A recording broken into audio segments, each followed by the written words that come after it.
김영희의 두 번째 인생. 김영희는 거실 식탁에 앉아 컵라면을 홀짝이고 있었다. 68세의 나이에도 등은 꼿꼿했지만 오늘만큼은 어깨가 축 처져 있었다. 30년간 초등학교 교사로 일하며 수많은 아이들을 가르쳤던 그녀였지만 지금 이 집에서는 아무도 그녀의 말에 귀 기울이지 않았다. 현관문이 열리는 소리가 들렸다. 부산 2박 3일 출장을 마치고 돌아온 딸 민정과 사위 태호의 목소리가 들려왔다. 엄마 다녀왔어요. 민정이 큰 소리로 인사하며 들어왔다. 왔구나. 영희가 일어나려 하자 민정이 손을 내저었다. 엄마 앉아 계세요. 피곤해 죽겠어요. 태호가 여행 가방을 끌며 거실로 들어왔다. 그의 시선이 식탁 위 컵라면 용기에 머물렀다. 어머니, 저희 없는 동안 제대로 드시지도 않으셨네요. 괜찮아. 혼자 먹기 귀찮아서. 그래도 몸 챙기셔야죠. 아, 그런데 어머니. 태호가 조심스럽게 말을 꺼냈다. 저희가 없는 동안 집에 어떤 사람들 왔다 갔다 했나요? 이상한 전화 같은 거 받으신 적 있고요? 영희는 고개를 저었다. 없었는데? 민정이 소파에 털썩 앉으며 말했다. 엄마, 사실 저희가 할 얘기가 있어요. 무슨 얘기? 저희 캐나다로 이민 가기로 했어요. 순간 영희의 손에서 물컵이 떨어질 뻔했다. 이민? 네. 태호 형이 토론토에 있는 회사에서 러브콜이 와서. 이번이 기회인 것 같아요. 영희는 딸과 사위를 번갈아 보았다. 그럼 나는? 민정이 잠시 말을 못하다가 입을 열었다. 엄마는? 요양원 알아봤어요. 좋은 곳으로요. 요양원? 영희의 목소리가 떨렸다. 엄마, 캐나다는 너무 멀잖아요. 그리고 언어 문제도 있고. 엄마가 혼자 계시기엔 여기가 더 나을 것 같아요. 태호가 거들었다. 어머니, 정말 좋은 곳이에요. 시설도 깨끗하고 간병인들도 친절하고. 어머니 또래분들도 많으시고요. 영희는 30년간 교단에서 아이들 앞에 서며 단련된 침착함으로 대답했다. 언제 떠나는데? 다음 달 말이에요. 그 전에 어머니 요양원 입소 준비 도와드릴게요. 영희는 고개를 끄덕였다. 그래, 알겠다.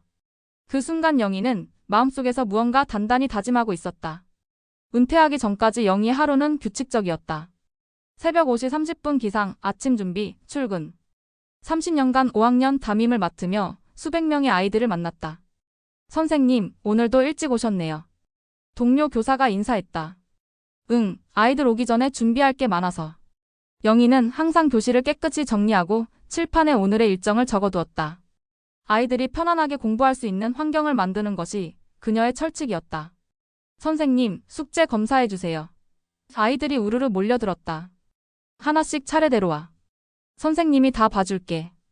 영희는 한 명 한 명의 숙제를 꼼꼼히 확인했다.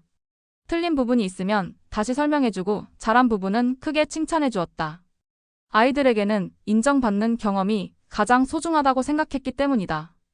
점심시간이면 혼자 먹는 아이들과 함께 식사했다. 선생님, 저랑 같이 먹어요. 그래, 같이 먹자. 오늘 급식 맛있네. 네, 선생님이랑 먹으면 더 맛있어요. 방과 후에는 공부가 어려운 아이들을 따로 불러 보충 수업을 해주었다. 무료였다. 아이들이 뒤처지지 않았으면 하는 마음뿐이었다. 선생님, 이 문제 모르겠어요. 괜찮아. 천천히 다시 설명해 줄게. 수학은 이해되면 재미있어. 집에 돌아가면 다음날 수업 준비를 했다. 어떻게 하면 아이들이 더 쉽게 이해할 수 있을지, 어떤 활동을 하면 더 재미있게 배울 수 있을지 늘 고민했다. 그런 영희에게도 가정은 버거웠다. 딸은 직장에서 스트레스를 받으면 집에 와서 화풀이했고 사위는 무관심했다. 엄마, 오늘 반찬 뭐예요? 어제도 똑같은 거 먹었는데. 미안해. 새로 해줄게. 아, 됐어요. 그냥 배달시켜 먹을게요. 영희가 정성껏 차린 식사는 늘 외면당했다. 변화는 미묘하게 시작되었다. 처음에는 영희도 딸의 직장 스트레스 때문이라고 이해하려 했다. 엄마, 집 좀 조용히 해주세요. 재택근무하는데 TV 소리 들려요. 영희가 뉴스를 보는 소리였다. 볼륨을 최대한 낮춘 상태였지만. 미안해. 헤드폰 쓸게. 그냥 안 보시면 안 돼요? 뉴스 뭐 그렇게 중요한가? 30년간 아이들에게 사회에 관심을 가지라고 가르쳤던 교사였지만 집에서는 뉴스 볼 권리마저 박탈당했다. 엄마, 친구들이 집에 오는데 방에 계셔주세요. 내가 거슬린다는 거야? 그런 게 아니라 좀 어색하잖아요. 친구들이랑 편하게 얘기하고 싶어서요. 영희는 자신의 집에서 방에 숨어 지내야 했다. 더 가슴 아픈 일은 며칠 뒤 일어났다. 영희가 감기에 걸렸다. 나이 들어서 걸리는 감기는 쉽게 낫지 않았다. 열이 나고 기침이 계속 나왔다. 기침 소리 때문에 잠을 못 자겠어요. 민정이 불평했다. 미안해. 약 먹고 있는데 잘 안 낫네. 병원 가보세요. 이런 건 빨리 치료해야 해요. 혼자 병원에 갔다. 의사는 나이를 고려해 충분히 쉬라고 했지만 집에서 쉴 수 있는 분위기는 아니었다. 어머니 기침 때문에 회에 집중이 안 돼요. 태호가 말했다. 약 먹고 있어. 조금만 참아줘. 병원에서 뭐라고 했어요? 충분히 쉬라고 했어. 그럼 찜질방이나 목욕탕 가서 쉬시는 건 어때요? 집에서는 저희 일도 있고. 68세 노인을 찜질방으로 내보내려는 것이었다. 그날 밤 영희는 방에서 혼자 울었다. 아프다고 하면 오히려 부담스러워하는 가족들이 원망스러웠다. 영희의 무릎은 오래전부터 아팠다. 30년간 서서 수업하며 쌓인 피로였다. 계단 오르내리기가 힘들어졌고 날씨가 흐리면 통증이 심해졌다. 병원에서 인공관절 수술을 권했다. 민정아, 엄마가 무릎 수술해야 한대. 수술이요? 위험하지 않아요? 의사가 안전하다고 하네. 재활만 잘하면 된다고. 그럼 수술 후에 재활은 어떻게 하죠? 저희는 일도 있고.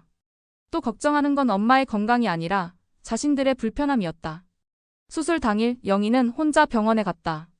수술 동의서를 혼자 작성하고 혼자 수술실에 들어갔다. 보호자분은 안 오셨나요? 간호사가 물었다. 딸이 일이 있어서요. 괜찮아요. 수술 후 병실에서 깨어났을 때도 혼자였다. 옆 병실에서는 가족들이 환자를 돌보며 웃음소리가 들렸지만 영희의 병실은 조용했다. 퇴원할 때도 혼자였다. 무릎이 아픈 상태로 택시를 타고 집에 왔다. 어머니, 수술 잘 되셨어요? 태호가 인사차 물어봤다. 응, 잘 됐어. 그럼 언제부터 정상적으로 생활 가능하세요? 재활이 중요한 시기인데도 걱정하는 건 일상생활 복귀였다. 회복 기간 중 영희는 집에서 조용히 지냈다. 무릎이 아파 많이 걸을 수도 없었고 재활 운동을 하며 하루하루를 보냈다. 그런데 어느 날 거실에서 민정과 태호의 대화를 들었다. 여보, 어머니 때문에 우리 생활이 너무 제약받는 것 같아요. 맞아. 친구들도 못 부르겠고 우리끼리 외출하기도 눈치 보이고. 그리고 어머니가 계시면 집이 답답해요. 뭔가 자유롭지 못한 느낌? 이민 얘기 나온 것도 어찌 보면 잘된 일 같아. 이 기회에 정리하는 게 어때? 영희의 가슴이 철렁 내려앉았다. 자신이 딸에게 짐이라는 것을, 자유를 방해하는 존재라는 것을 확인한 순간이었다. 그 다음 날 민정이 밝은 표로 말했다. 엄마, 우리 이번 주말에 부산 갈 거예요. 태호 친구 결혼식 참석하러요. 영희가 조심스럽게 물었다. 나도 같이 가면 안 될까? 엄마는 무릎도 아프시고 장거리 여행 힘드시잖아요. 집에서 편히 쉬세요. 그 순간 깨달았다. 자신은 이미 이 가족의 일원이 아니었다는 것을. 딸 내외가 부산으로 떠난 그 주말, 영희는 처음으로 진짜 혼자만의 시간을 가졌다. 30년간 아이들을 가르치고 집에서는 가족을 돌보며 바쁘게 살았는데 이렇게 조용한 시간은 언제 이후였을까? 냉장고를 열어봤다. 딸이 좋아하는 요거트, 태호가 마시는 에너지 드링크, 다이어트용 샐러드. 정작 영희를 위한 건 없었다. 그날 밤 영희는 오래된 앨범을 꺼내봤다. 교사 시절 사진들이 가득했다. 졸업식에서 아이들과 찍은 사진, 스승의 날에 받은 편지들, 제자들의 결혼 청첩장. 그때 깨달았다. 정작 자신을 소중하게 여기고 자신의 가치를 인정해주는 건 가족이 아니라 제자들이었다는 것을. 마음속으로 조용히 다짐했다. 이제 내 인생을 살아보자. 68년 동안 누군가를 위해서만 살았으니 이제는 김영희를 위해서. 월요일 아침 영희는 휴대폰을 들고 전화를 걸었다. 여보세요, 부동산이죠? 집을 팔고 싶은데요. 네, 어느 지역이세요? 주소를 알려주자. 그 동네 시세 좋아요. 언제 한번 나가서 봐도 될까요? 네, 언제든 좋아요. 부동산 중개업자가 와서 집을 둘러봤다. 20년 된 아파트지만 영희가 깨끗하게 관리해서 상태가 좋았다. 어머니, 이 정도면 시세대로 받으실 수 있어요. 다만 급하게 파시려면 조금 낮춰야겠지만요. 급하게 팔고 싶어요. 특별한 이유가 있으신가요? 영희는 잠시 망설이다가 솔직하게 말했다. 딸이 이민을 가요. 저를 요양원에 보내려고 하고요. 중개업자가 놀란 표정을 지었다. 요양원이요? 어머니 같으면 충분히 혼자 생활 가능하실 텐데. 그렇죠? 저도 그렇게 생각해요. 집을 판 돈으로 영희는 새로운 계획을 세웠다. 춘천에 있는 작은 전원주택을 계약했다. 예전에 수학여행으로 갔던 곳이었는데 자연이 아름답고 조용했다. 30년간 모은 퇴직금과 집 한 돈이면 여생을 충분히 살 수 있었다. 무엇보다 아무에게도 부담을 주지 않고 혼자서도 잘 살 수 있다는 걸 증명하고 싶었다. 춘천의 집은 작지만 마당이 있었다. 꽃밭을 만들어 볼 수도 있고 작은 텃밭도 가꿀 수 있었다. 근처에는 도서관도 있고 문화센터도 있었다. 선생님, 정말 춘천으로 가시는 거예요? 예전 동료 교사가 물었다. 응, 새로운 시작을 해보려고. 가족들은 뭐라고 해요? 아직 말 안 했어. 곧 알게 될 거야. 좋은 선택 같아요. 선생님 같으면 어디서든 잘 살 수 있으실 거예요. 학교를 그만둔 지 3년이 됐지만 동료들은 여전히 영희를 응원했다. 부산에서 돌아온 딸 내외는 여행 가방을 정리하며 밝은 표정이었다. 엄마, 부산 정말 좋더라. 공기도 좋고 사람들도 친절하고. 그래, 잘 다녀왔구나. 아, 그리고 요양원 자료 가져왔어요. 여기 보세요. 민정이 팜플렛을 내밀었다. 영희는 팜플렛을 받아보며 말했다. 민정아, 나도 할 얘기가 있어. 네? 뭔데요? 나 이 집 팔았어. 순간 거실에 정적이 흘렀다. 네? 집을 팔았다고요? 태호가 먼저 반응했다. 응, 팔았어. 다음 주면 잔금 치르고 이사 가야 해. 엄마, 갑자기 무슨 소리예요? 민정의 목소리가 떨렸다. 갑자기가 아니야. 너희가 이민 간다고 했으니까 나도 내 계획을 세운 거지. 그럼 저희는 어떻게 해요? 이민 준비하는 동안 어디서 살아요? 영희는 차분하게 대답했다. 너희 일은 너희가 알아서 해. 나도 내 일은 내가 알아서 할 테니까. 하지만 어머니, 이건 너무 갑작스러워요. 상의도 없이. 상의? 영희가 웃었다. 너희가 이민 간다고 할 때 나한테 상의했니? 나를 요양원에 보낸다고 할 때 내 의견 물어봤니? 민정과 태호가 아무 말 못했다. 엄마, 어디로 가실 거예요? 민정이 조심스럽게 물었다. 춘천. 작은 집 샀어. 춘천이요? 왜 하필 거기에요? 조용하고 좋아. 그리고 내가 혼자서도 잘 살 수 있다는 걸 보여주고 싶어서. 태호가 끼어들었다. 어머니, 혼자 사시면 위험하잖아요. 나이도 있으시고. 68살이 그렇게 늙었나? 나는 아직 정정해. 요양원 갈 나이가 아니야. 하지만은 없어. 영희의 목소리가 단호해졌다. 30년 동안 교단에 서며 혼자서도 얼마든지 살 수 있다는 걸 증명했어. 이제 와서 늙어서 못 산다는 소리 하지 마. 민정이 눈물을 글썽이며 말했다. 엄마, 저희가 잘못했어요. 앞으로는 잘할게요. 이민도 안 가고. 민정아, 이민은 가야지. 그게 너희한테 좋은 기회라면서. 하지만 엄마 혼자 두고 갈 수는 없어요. 영희는 딸의 손을 잡았다. 민정아, 엄마가 너를 키울 때 내 꿈을 포기하지 않았니? 교사의 꿈을 이루면서 동시에 좋은 엄마가 되려고 노력했어. 너도 그래야 해. 내 꿈과 내 행복 둘 다 지킬 수 있는 방법을 찾는 거야. 그게 뭔데요? 너는 당당하게 이민 가서 새 생활을 시작하고 나는 춘천에서 내가 하고 싶었던 일들을 하면서 살아. 그리고 가끔 안부 묻고 서로 응원해주면 돼. 이사 당일 민정과 태호가 짐을 나르는 걸 도와줬다. 30년간 모은 물건들 중 대부분은 버리거나 기증했다. 새 집에는 정말 필요한 것들만 가져갔다. 엄마, 정말 가시는 거죠? 응. 이제 새로운 시작이야. 춘천까지 차로 데려다 드릴까? 아니야. 혼자 갈 수 있어. 이것도 새로운 경험이잖아. 기차역에서 작별 인사를 했다. 엄마, 자주 연락드릴게요. 그래. 하지만 너무 자주는 말고. 서로 각자의 생활에 충실하자. 네. 민정아, 마지막으로 한마디만 할게. 네. 엄마라고 해서 자식의 모든 걸 희생해야 하는 건 아니야. 나도 김영이라는 한 사람이고 내 인생이 있어. 너도 그렇게 살아. 좋은 엄마가 되는 것과 자신의 꿈을 이루는 것, 둘 다 할 수 있다는 걸 보여줘. 기차가 출발했다. 창문 너머로 딸의 모습이 점점 작아져갔다. 춘천의 새 집은 사진보다 더 예뻤다. 작지만 아늑했고 마당에는 벚꽃나무가 있었다. 무엇보다 온전히 자신만의 공간이라는 게 좋았다. 첫날 밤, 영희는 마당에 나가 별을 바라봤다. 서울에서는 볼 수 없었던 많은 별들이 반짝이고 있었다. 정말 새로운 시작이구나. 다음 날부터 영희는 새로운 일상을 만들어갔다.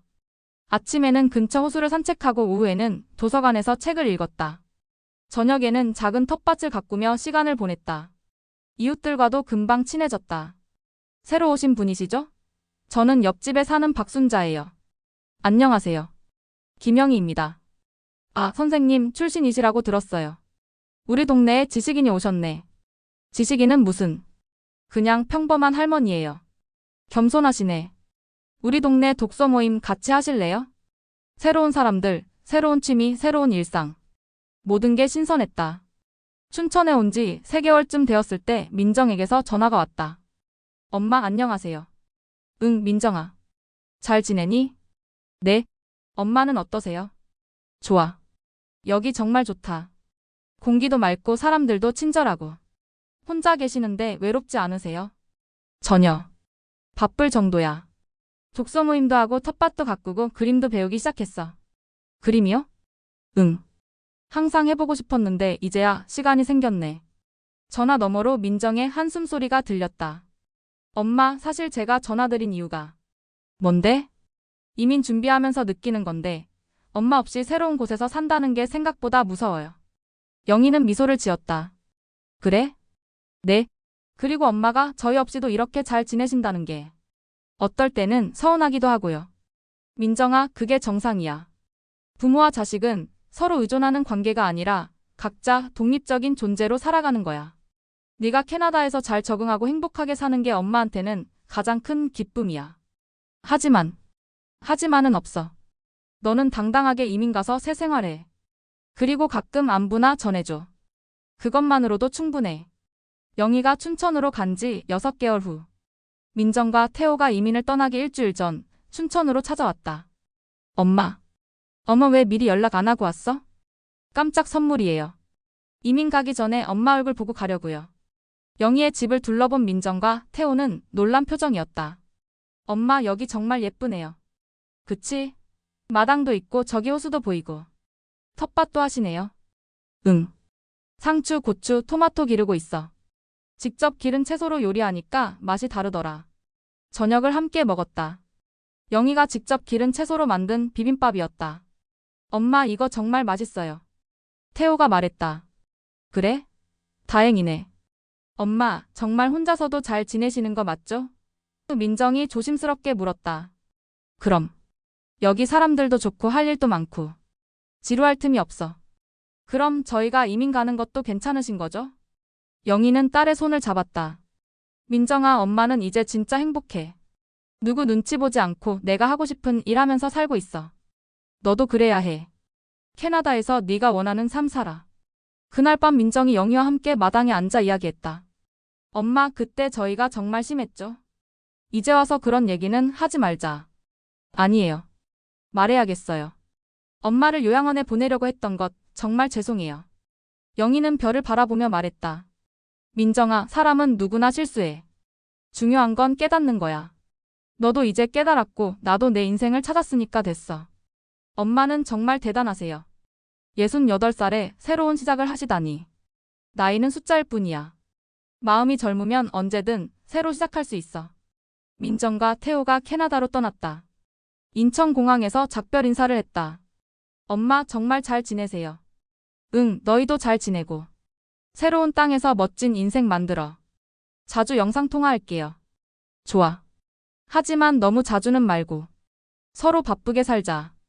비행기가 이륙하는 모습을 보며 영희는 생각했다. 이제 정말 자유로워졌구나. 춘천으로 돌아와 새로운 일상을 이어갔다.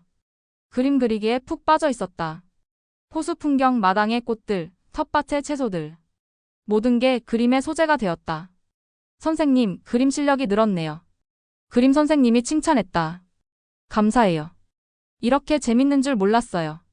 늦게 시작해도 열정이 있으면 충분해요. 독서 모임에서도 활발하게 활동했다. 교사 출신답게 책을 읽고 토론하는 걸 좋아했다. 영희 씨, 이번 주 발표 정말 좋았어요. 독서 모임 회원이 말했다. 고마워요. 오랜만에 책 읽고 토론하니까 학창시절 생각나네요.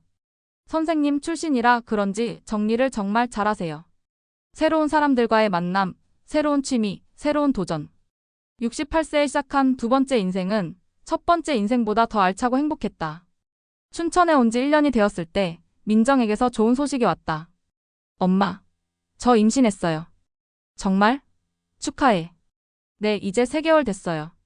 엄마가 할머니 되시는 거예요. 영희의 마음이 뭉클했다. 그래, 정말 축하한다.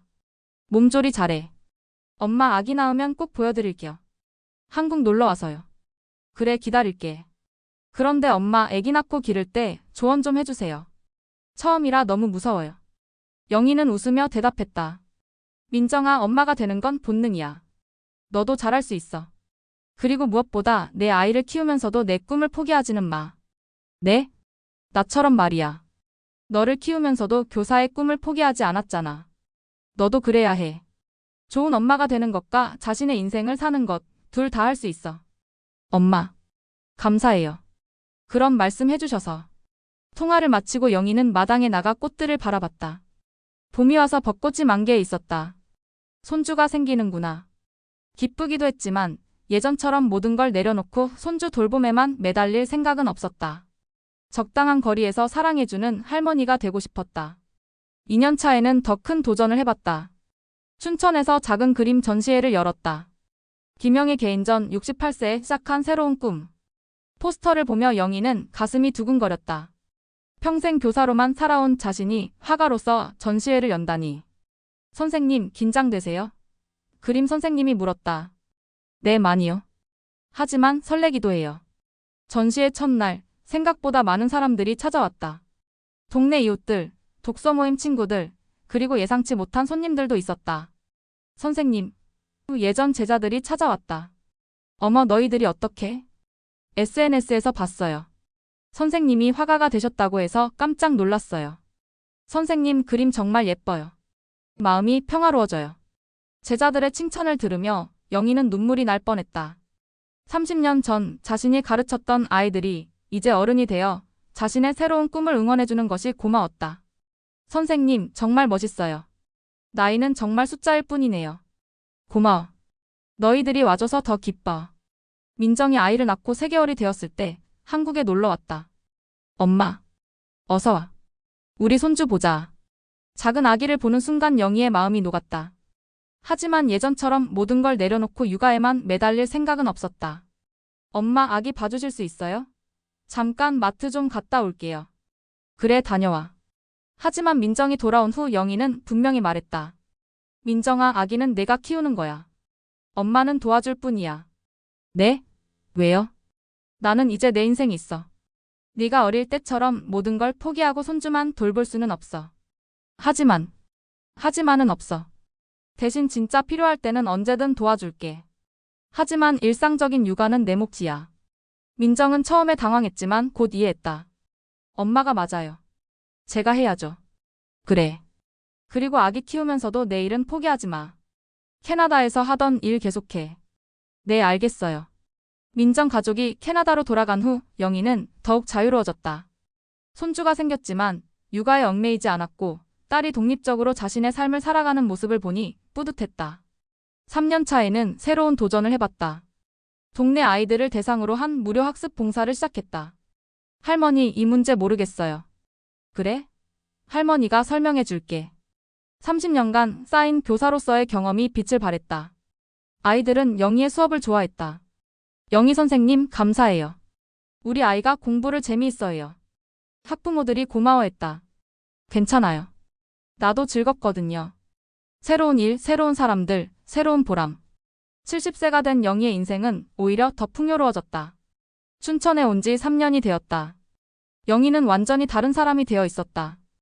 아침에는 호수를 산책하고 오전에는 그림을, 그리고 오후에는 동네 아이들을 가르치고 저녁에는 독서 모임에 참여했다. 주말에는 텃밭을 가꾸거나 전시회를 보러 다녔다. 영희 씨 정말 바쁘게 사시네요. 이웃이 말했다. 그래요. 할 일이 너무 많아서 시간이 부족할 정도예요. 부럽네요.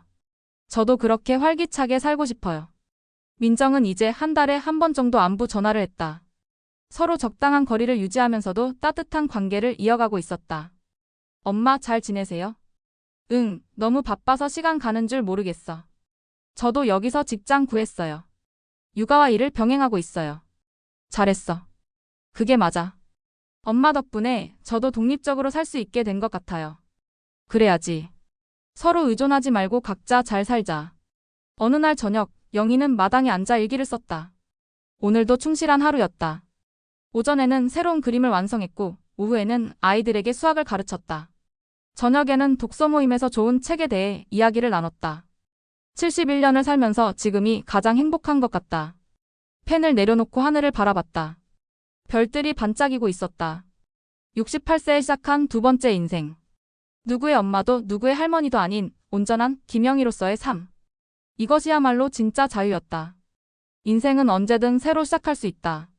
나이는 정말 숫자일 뿐이다. 중요한 건 내가 행복한지, 내가 원하는 삶을 살고 있는지이다. 가족을 사랑하는 것과 나 자신을 사랑하는 것, 둘 다 할 수 있다. 영희는 이 깨달음을 가슴에 새기며 내일을 기다렸다. 또 다른 새로운 하루를.